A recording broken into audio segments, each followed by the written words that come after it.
Tapi kita tidak dicuekin oleh Allah, dicuekin sesama manusia saja. La ilaha illallah, sakitnya itu di sini.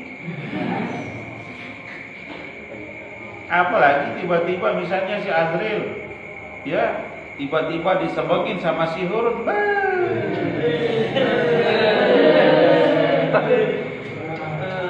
Manuk, ya, Pak, marah rasan pedok teracun.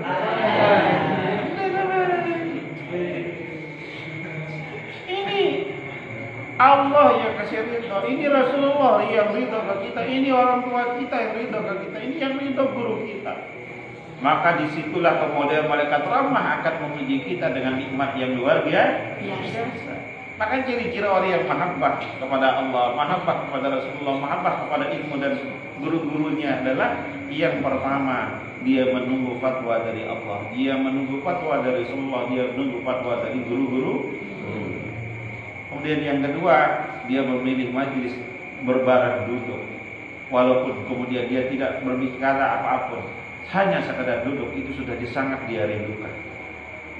Kemudian yang ketiga, ciri-ciri yang ketiga kata Rasulullah SAW, dia menunggu ridha, memilih ridha dari orang-orang yang dia cinta. Karena apapun anak-anak, kalau kita lakukan karena urusan ridha Allah, maka semuanya menjadi sangat luar biasa. Ilahi anta mansuri wa ridhaka madhuri. Di dalam neraka pun menjadi nikmat kalau Allah ridha. Tapi kalau di dalam neraka kemudian Allah masukkan kita neraka karena Allah murka, maka kita akan menjadi sangat pedih. Tapi kalau kita dimasukkan neraka Allah karena Allah ridha, maka neraka itu akan dibuat nikmat oleh Allah Subhanahu wa taala. Contohnya apa? Ketika Nabi Allah Ibrahim alaihissalam akan dibakar, ya. Kemudian Allah berfirman, "Qulna ya naru kuni bardan wa salaman ala Ibrahim." Katakanlah ya api, berubahlah kamu menjadi dingin dan selamatkan Nabi Ibrahim alaihissalam. Apa yang Nabi Ibrahim kepanasan? Enggak.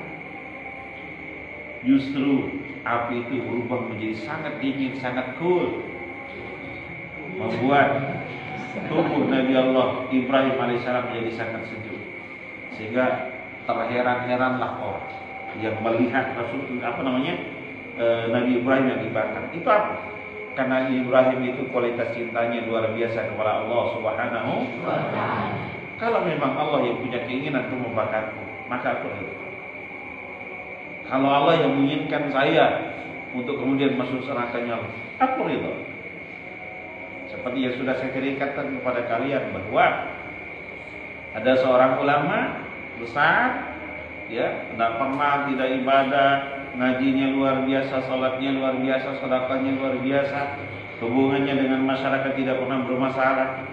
Tiba-tiba malaikat melihat catatannya bahwa beliau akan masuk dalam nerakanya Allah. Akhirnya malaikat Jibril dan malaikat tukang catat amal dan penjaga surga dan neraka datang sowan kepada beliau untuk menginformasikan bahwa beliau tidak perlu terlalu keras beribadah karena catatan ketentuan beliau nanti di yaumul kiamat akan dimasukkan dalam nerakanya Allah. Apa kata beliau? Kalau memang itu yang Allah inginkan, kalau memang Allah ridho saya masuk neraka, saya ikhlas. Begitu malaikat balik ke tempat beliau kembali, catatan beliau akan masuk neraka sudah dirubah oleh Allah untuk masuk ke dalam surganya Allah. Kenapa? Karena ridhonya dengan ketentuan Allah. Sama dengan kalian anak-anak. Jika ada perempuan yang kalian cintai, ketika dia senang dan ridho dengan kalian, aku dan mantu kita ada kalau tangkongan nih kakak, padahal kalian tidak suka, kalian pasti jadi senang. Kalian pasti akan jadi senang. Orang yang minta, orang yang kita cintai, tiba-tiba kalian kan bisa izmi nih, maka zemi ngenintat menggunting sida, langsung. Padahal izmi ini depan mengguntingnya ada. Tapi karena yang meminta itu ayang beb,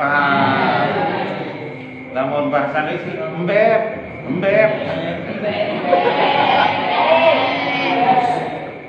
Akhirnya apa? Dia lakukan.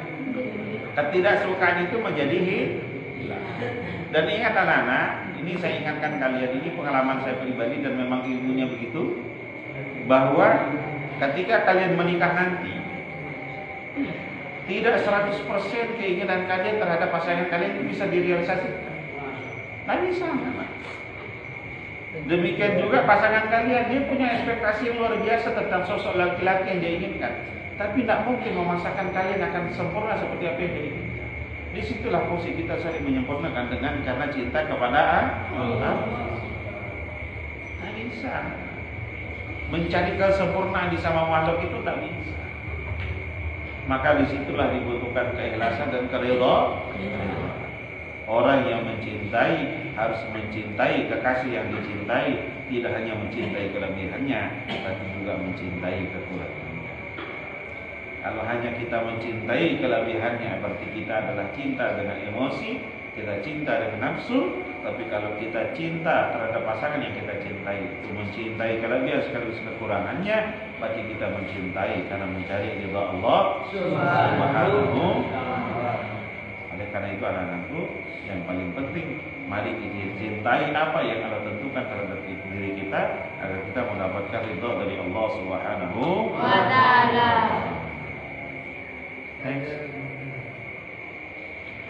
Kala fil muntahi, demikian seterusnya.